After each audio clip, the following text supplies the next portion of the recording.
उत्तर प्रदेश में राजनीतिक सरगर्मियां तेज हैं। कुछ दिन बाद आचार संहिता भी लगने वाली है। गठजोड़ की भी राजनीति हो रही है। शिवपाल यादव से उनके भतीजे अखिलेश यादव कुछ दिन पहले मिलने गए थे और तमाम चर्चाएं हुई। गठबंधन को लेकर ट्वीट भी किया गया, लेकिन अभी तक दोनों नेता एक मंच पे नहीं नजर आए। शिवपाल यादव से हम बात करते हैं।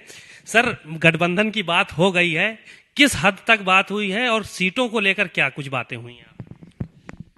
देखिए, अब ये तय हो चुका है कि हम दोनों लोग मिलकर के चुनाव लड़ेंगे और 2022 में पूरे उत्तर प्रदेश में अब हो चुका है कि जो अखिलेश यादव के नेतृत्व में जो गठबंधन बना है, तो अखिलेश यादव के नेतृत्व में ही सरकार बनेगी। तो ये तो सब कुछ हो ही चुका है।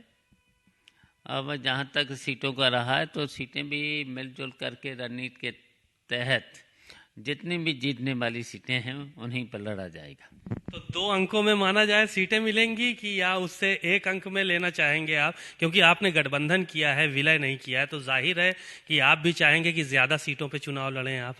ये हमारी कोई शर्त नहीं, केवल है जीतने वालों को टिकट मिले। तो हम दोनों लोग बैठ लेंगे और बैठ के तय कर लेंगे, उसमें कहीं पर भी कोई मतभेद नहीं होगा। जन समर्थन आपको मिला, रथ चला आपका भी पहले, अब आजकल नहीं चल रहा है रथ, इससे पहले चला रथ चला, खूब जन समर्थन मिला, तमाम नेता जुड़े आपसे, तमाम छोटे दलों के नेता भी संपर्क में आए और एक महागठबंधन बनाने को लेकर चर्चा हुई। अचानक अखिलेश यादव आपके यहाँ पहुंचते हैं और सारी चीज़ों पर विराम लग जाता है। फिर ये चर्चा शुरू होती कि अब अखिलेश के साथ चुनाव लड़ेंगे, लेकिन अखिलेश रैलियां कर रहे हैं, दौरे कर रहे हैं, लेकिन आप अभी तक साथ में मंच नहीं साझा किए हैं। ये दिन कब आपके कार्यकर्ता और समाजवादी पार्टी कार्यकर्ता देखेंगे? ये भी बहुत जल्दी हो जाएगा, ये भी बहुत जल्दी हो जाएगा। जहाँ पर भी बड़ी रैली होगी, मीटिंग होगी, ये भी बहुत जल्दी हो जाएगा। हम लोग साथ साथ चलेंगे और साथ रह करके ही अब पूरे उत्तर प्रदेश में जो भी जिम्मेदारी मिलेगी उसे हम पूरा करेंगे। ये देखा जा रहा है कि आजकल राजनीतिक छापे बहुत पड़ रहे हैं। पहले इत्र कारोबारी के यहाँ छापा पड़ा, अब बिल्डरों के यहाँ पड़ना शुरू हो गया, पहले किसी दूसरे जैन के यहाँ पड़ा, फिर कहा गया कि समाजवादी पार्टी का आदमी नहीं है, पम्मी जैन हमारा आदमी, तो फिर उसके यहाँ भी पड़ गया। तो इन जो छापेमारी को किस तरह से देख रहे हैं आप? क्या ये चुनावी छापेमारी है या जो रूटीन का काम है वो चल रहा है? देखिए, ये सीधा सीधा है। 7 साल हो चुके हैं और कहीं पर भी इस तरह की कोई भी कार्रवाई भी नहीं हुई है। जैसे ही चुनाव नज़दीक आया है, केवल सोचा समझा जा रहा है कि जहाँ पर भी विपक्ष के लोग हों वहीं पर छापे मारे जाएं। और जबकि इस तरीके के बड़े बड़े उद्योगपति पड़े हुए हैं, बड़े बड़े लोग पड़े हुए हैं, जिन पर बहुत संपत्ति भी हो सकती है, नंबर 2 का भी कुछ पैसा हो सकता है, तो उनसे अभी कुछ नहीं हो रहा है। लेकिन जानबूझ करके जहाँ जहाँ उनको पता चलता है कि ये विपक्ष के लोगों से जुड़े लोग हैं, उन्हीं पर बस छापेमारी हो रही है। ठीक है, चलिए, इससे भी कोई घबराने वाली बात थोड़े है।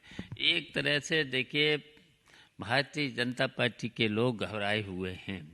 जब से ये जो अखिलेश यादव के नेतृत्व में गठबंधन बना है, तो इसलिए बौखलाए हुए हैं।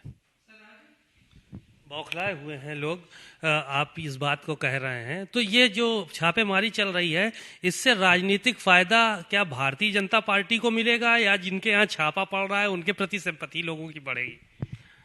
देखिए, जब इस तरह की गतिविधियां होती हैं, जब सरकार के लोग बौखला जाएं, तो समझ लेना चाहिए विपक्ष कोई फायदा हो रहा है, हैं? और इनका जनाधार घटता दिखाई दे रहा है सत्ता पक्ष के लोगों का।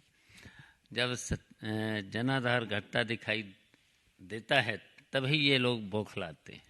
एक सवाल और था कि आदित्य यादव को चुनाव लड़ाने की चर्चा बहुत तेजी के साथ है कि इस बार अब शिवपाल यादव अपने बेटे आदित्य यादव को भी चुनावी मैदान में उतार सकते हैं और राजनीति में उनको पूरी तरह से सक्रिय करने वाले हैं। कहाँ तक सच्चाई है इसमें?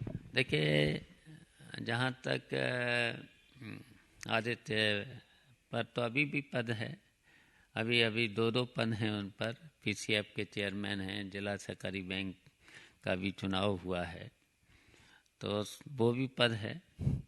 लेकिन अब जो भी पार्टी तय करेगी, हम थोड़े तय करेंगे, पार्टी तय करेगी। तो इसका मतलब ये है कि आप अपने करीबी जो भी लोग थे, जो भी पुराने विधायक थे, पूर्व विधायक थे, उनको चुनाव लड़ाना चाहते हैं कि वो चुनाव लड़ें और जीत के आए, गठबंधन में शामिल हो। हाँ, ये है कि हमारे जो भी जिन्होंने मेहनत की है, जो हमारे साथ जुटे रहे हैं, उनको टिकट मिलना चाहिए। अब कोई नाराजगी तो नहीं है अखिलेश यादव से, क्योंकि बीच में बड़ी नाराजगी रही, तमाम बातें हुई, तमाम आपने भी कहा कि हम तैयार हैं, लेकिन अखिलेश यादव झुक नहीं रहे थे।